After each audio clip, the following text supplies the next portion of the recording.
ओम शांति। आज 14 जून 2022 की मीठी मुरली सार की मीठी सी मंथन। बाबा ने कहा, मीठे बच्चे, 21 जन्मों की पूरी प्रारब्ध लेने के लिए भगवान पर पूरा पूरा बलि चढ़ो। अधूरा नहीं।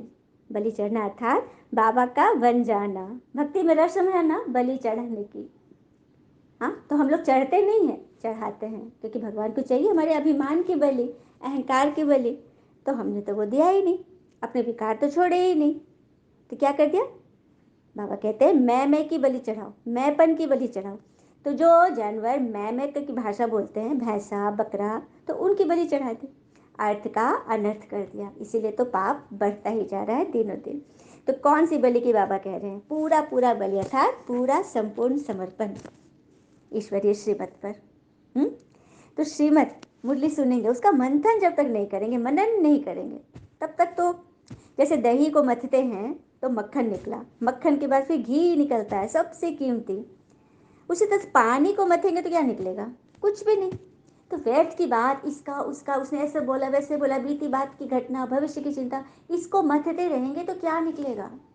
और ही जितना गड़ा मुर्दा उखाड़ेंगे उतना ही बदबू आएगी। हाँ, तो ड्रामा का मंथन नहीं करना है कि ड्रामा में ऐसे हुआ वैसे हुआ, क्या क्यों कैसे, नहीं। जो है परफेक्ट। इसको कहते हैं पूरा बलि चढ़ना, मतलब सब कुछ भगवान पर निछावर कर दो। और एक बात और है, हम बच्चों की बलि चढ़ने पर नंबर वार होती है, परसेंटेज होती है।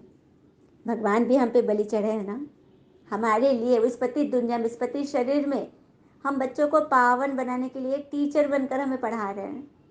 उनके बलिहारी में कोई परसेंटेज नहीं है, 100% हमारे प्रति वो समर्पित है। हमारी बलिहारी में परसेंटेज हो जाती है। अब हम सबको अपनी चेकिंग करनी कि हम ईश्वर पर कितना बलिहारी हैं, कितना बलि चढ़े हैं, कितना उनको मानते हैं, कितना उनके श्रीमत पे चल पा रहे हैं। निश्चय भी करें, चलो कोई नहीं चल रहा है तो निश्चय भी तो करें, भगवान से शक्ति तो मांगे। ईश्वर तो देने के लिए बैठे हैं। प्रश्न, किस गुह्य बात को समझने के लिए बेहद की बुद्धि चाहिए? कौन सा गुह्य रहस्य है?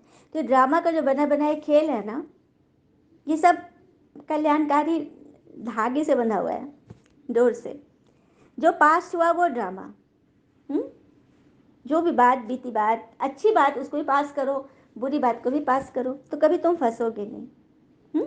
यही है वो गुह्य राज। ड्रामा का मंथन नहीं करना है, क्या क्यों कैसे ऐसे। जो है सब अच्छा है। गीता सार यही है ना, जो हुआ अच्छा, जो हो रहा है अच्छा, और जो होने वाला है वो बहुत अच्छा। तो सबको दुआएं देते चलो। और दुआ के बारे में कहते हैं ना, दुनिया की सबसे तेज रफ्तार दुआ की होती है। ऊपर जो ऊपर वाले से के पास पहुंचने से पहले ही पूरी हो जाती है। तो दुआ देते चलो, देते चलो, सबके लिए अच्छा अच्छा सोचना ही उस आत्मा के लिए दुआ देना है। ठीक है। धारणा है, याद के बल से अपनी काया को निरोगी बनाना है। याद के बल से हमारी काया निरोगी बनेगी। कैसे बन जाएगी? कि याद योग में शक्ति है। ज्ञान जो बाबा ने दिया, ये ज्ञान जो हम पढ़ लिए, चलिए पूरा चैप्टर हमने पढ़ा, अब उस चैप्टर को हम रिवाइज कैसे करें, अंदर धारण कैसे करें? तो उसके लिए योग। इस संस्था में, गॉडली यूनिवर्सिटी में, स्वयं भगवान की यह संस्था है, इसमें इस ज्ञान मुरली के 4 पार्ट हैं।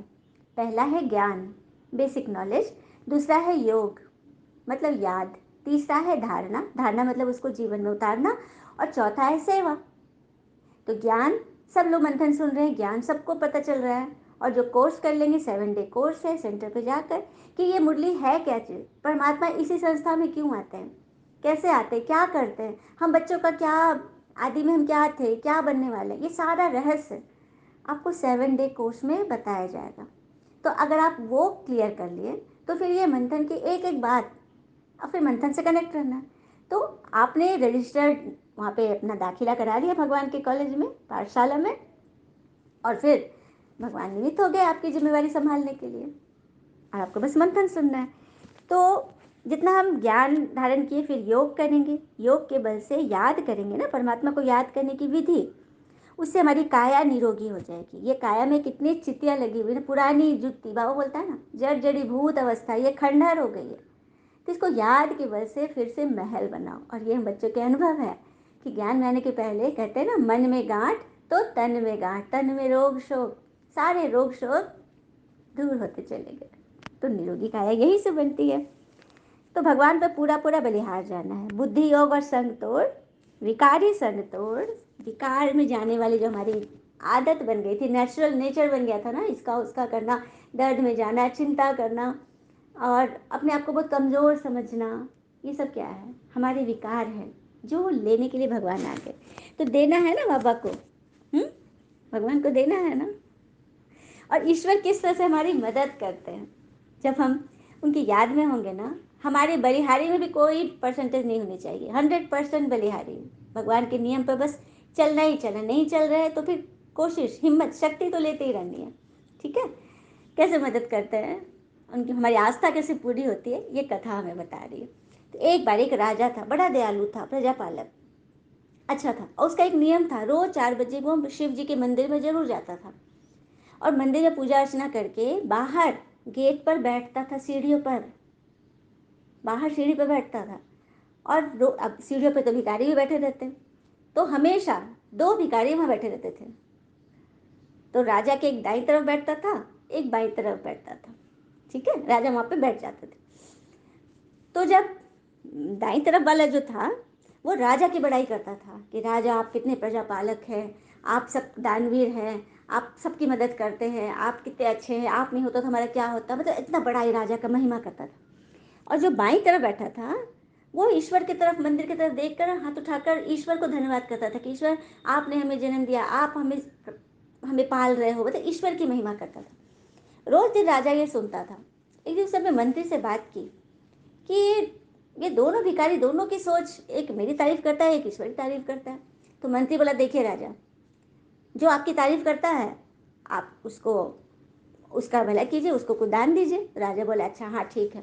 तो उसने एक बड़े से कटोरे में, खूब बड़ा सा कटोरा, उसमें भर के खीर बनवाए राजा ने, और उसके अंदर ना सोने की 100 मोहरे भी डाल दी अंदर में। ठीक है, खीर में बड़ा सा कटोरा है। और राजा मंत्री से दाएं वाले भिखारी जो राजा की बड़ाई करते थे उसको वो कटोरा दे दिया। मंत्री ने बोला कि लो राजा तुमसे आज बहुत खुश है, तुम उनकी हमेशा तारीफ करते हो, राजा ने तुम्हें इनाम दिया, ये मीठा मीठा खीर तुमको मिला है, आज गिफ्ट मिला है। भिखारी इतना खुश कि वाह वाह वाह, बहुत खुश, राजा जी की जय, राजा जी की जय। और उधर वो बैठा हुआ था बाएं तरफ वाला अपने भगवान की याद में। तो आधा खीर जब खाया, बड़ा कटोरा था, पेट उसका भरने लगा, तो मन में थोड़ा उसको आया, और वो ना उसको चिढ़ाया भी करता था। और जिस दिन राजा ने, राजा के बैठता था, उसको बोलता, देखना राजा हमको बहुत इनाम देंगे, हम उनकी तारीफ करते हैं। और उसका मतलब मजाक भी उड़ाता था, वो कुछ नहीं बोलता था, चुपचाप रहता था। तो उस दिन खीर आधा खाना, पेट भर गया, मन भर गया ना, तो सोचा ना कि इसको थोड़ा बड़ाई में इसको भी टेस्ट करा देते हैं, मतलब दया के रूप में, ये नहीं कि खुशी खुशी कि मुझे मिला है तो तुम लो। तो बोलता है, सुनो, लो, मेरे राजा जी की बड़ाई में उन्होंने मुझे इतना टेस्टी, इतना रम मावे से बना हुआ, किसमें ड्राई फ्रूट से भरा मुझे खीर दिया है, तो लो तुम भी चख लो, देख लो राजा की महिमा। वो कुछ नहीं बोला, ले लिया। और लास्ट का जो खीर है तो जो खाया, तो अब वो ले घर लेके गया, तो देख लिया किसको मिला, सोने के सिक्के किसको मिले। तो इस तरह से ईश्वर हमारी मदद करते, कब कैसा पासा पलट जाएगा ना, ये कोई मनुष्य की समझ से परे है। भगवान को समझना इतना आसान नहीं, वो कब किस रूप में किसके द्वारा हमारी मदद कर देंगे ये कोई सोच नहीं सकता है। तो यहाँ ये मंथन भी कौन करवा रहे हैं, ये स्वयं भगवान की वाणी है। जुबानी कोई हो, माइक कोई हो, तो इस इन अक्षरों से, इस बोल से किसका मदद हो जाए, किसको हमेशा के लिए एक अनसन मिल जाए, तो कितनी बड़ी सेवा हो गई ना। तो ये भगवान का काम है। वरदान है, एक पिता दूसरा न कोई, इस स्मृति से निमित्त बनकर सेवा करने वाले सर्व लगाव मुक्त बनते हैं। एक पिता दूसरा न कोई अर्थात भगवान, भगवान के नियमों पर चलना, उनके नियम से हटेंगे तो माया पकड़ के बैठेंगे, फिर हम अपने पुराने स्वभाव संस्कार के नियम में आ जाएंगे। इसलिए बाबा बोलते हैं कि 2500 वर्ष तुमने अपने नियम से चले और कहाँ आके गिर गए, मन से कितने कमज़ोर हो गए। बहुत कुछ कीर्तन मंडली, प्रवचन, सब कुछ सुना, लेकिन वहाँ पे क्या होता है, मन रस नहीं मिलता है। वहाँ मिलता है कन रस, कान को रस। जैसे गीत हुआ, कीर्तन हुए, ढोल मंजीरा बजा तो कान को अच्छा लगा, लेकिन मन तो सूखा का सूखा रहा। हमने जो चीज़ सुना, वो अच्छी अच्छी बातें सुनी, लेकिन उसको मन में धारण तो नहीं कर पाए। तो बस कान को रस मिला, फिर वापस आ गए। लेकिन ये मंथन, ये मुरली हमारे मन को रस दे रहा है, हमारे मन को एक एक रास्ता मिल रहा है हर दिन। हर दिन यदि आप इस निश्चय से सुनोगे ना कि ये स्वयं भगवान की वाणी है, चाहे निमित्त कोई भी हो, डजेंट मैटर, ये ईश्वर की वाणी है और हमारे लिए है। भगवान हर एक को इंडिविजुअली एक ज्ञान सुना रहे हैं, उनका नाम लेकर। सब अपना अपना नाम ले ले। हे बच्चों, बाबा ने एक मुरली बोला था, हे बच्चे अपना नाम बाबा हमें बता रहे हैं। तो हर लगाव से मुक्त होना। देखिए, लगाव किसी की अच्छाई में भी होता है, किसी की बुराई में भी होता है। बुराई में जास्ती लगाव है, बुरी बात तो मन से निकलती ही नहीं है। 30 साल पहले भी किसी ने कुछ बोला है, हम उसको पकड़ के ऐसे बैठे हैं कि अपना चेहरा ही जहर किए रहते हैं, है ना।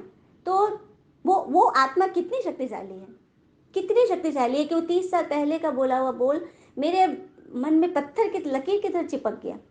तो जहाँ पर ऐसी बातें चिपकी होगी वहाँ भगवान नहीं रह सकते हैं, सदा काल के नहीं रहेंगे। हाँ, आपको प्राप्तियाँ हो रही हैं, आप अच्छा कर रहे हो, सेवा कर रहे हो, निश्चय है भगवान में, लेकिन आपने एक लकीर तो लगा के रखा है ना, पूरा पूरा क्लीन तो नहीं हुआ। तो पूरी क्लीनिंग चाहिए। बाबा ने भी क्या बोला, पूरा बलि चढ़ो, आधा अधूरा नहीं। मीठे बच्चे बाबा ने बोला है। तो पूरा बलि चढ़ना है तो हर एक क्लीनिंग, जैसे अपने घर के कोने कोने की सफाई करते हैं, कोने कोने में कहीं भी कोई कीड़ा ना दिख जाए, मच्छर नहीं दिखे, हम किस तरह से हीट मारेंगे, कितना उपाय करते हैं। तो ये समझ लो, ये मुरली वो हिट है जहाँ मन में कोई कॉकरोच रूपी कोई बात है ना अंदर फंसी हुई किसी के बारे में, उसको इस ज्ञान के हीट से ना मार के भगा दो कि वो दोबारा ना आ पाए, मुझे परेशान ना करे, है ना। तो ये होता है सर्व लगाव मुक्त। तभी तो भगवान से हम हमेशा के लिए जुड़ेंगे ना, सदा काल की प्राप्ति हमें होती रहेगी। जो सोचेंगे बाल बच्चा सब हमारा सही रहेगा, है ना। तो काया निरोगी सिर्फ हमारी नहीं, हमारे पूरे परिवार की होगी। ये रहस्य है श्लोक है। विघ्न ही आत्मा को बलवान बनाते हैं, इसीलिए विघ्नों से डरो मत। विघ्न ही आत्मा को बलवान बनाते हैं। ये समस्या, ये प्रॉब्लम, वो सर्व का ऐड याद है, दाग अच्छे हैं क्योंकि बच्चे को मजा आ रहा है, तो गंदगी खेलने में, और माँ को भी मजा आया कि तुरंत छूट गया, तो दोनों ने बोला दाग अच्छे हैं। उसी तरह से विघ्न अच्छे हैं, अच्छे हैं जो हमें जंप करना सिखा रहा है, हमें ऊपर उठना सिखा रहा है। यदि कोई बच्चा, किसी बच्चे को यदि परिवार में खूब प्यार मिल रहा है, जो भी रिश्तेदार भी हैं सभी लोग, कोई चीज़ उसको मनाही कभी हुई ही नहीं, वो ना तो उसने कभी सुना ही नहीं उसने। जो चीज़ मुझे चाहिए, पुआ चाहिए तो रात के 12 बजे भी माँ बना के पुआ खिला रही, मतलब हर तरह से उसको लोग भर रहे भर रहे भर रहे। तो उसका तो संस्कार बन गया, पाने का देने का तो बना ही नहीं, एडजस्ट करने का तो बना ही नहीं। और वो बच्चा चलिए स्कूल में 10 तक माँ के साथ है, बाहर तो फिर जाएगा ना पढ़ने, एक कदम बाहर निकालेगा तो वो चल ही नहीं पाएगा, क्योंकि उसको हमने कभी डांट की धूप और मतलब कि समझाने की अग्नि में उसको तपाया नहीं, उसको मजबूत नहीं किया। कोई ईंटा जो हम बनाते हैं, ईंट जब पक्की होती है उसको भट्टी में डाला जाता है ताकि वो पके। तो यही है माँ बाबा की सीख, माँ बाबा की डांट, परिवार का मतलब हमें समझाने। जब सब लोग मिलकर जो बच्चे को सिखाते हैं पढ़ाते हैं ना, तो वो बच्चा बहुत मजबूत बन जाता है। हर प्रॉब्लम में फेस करने की उसको शक्ति रहती है, उसको पता है ना, एडजस्ट है, उसको मालूम है, संस्कार बन गया उसका। और कहते हैं ना, ठोकर खाने वाला ही ठाकुर बनता है।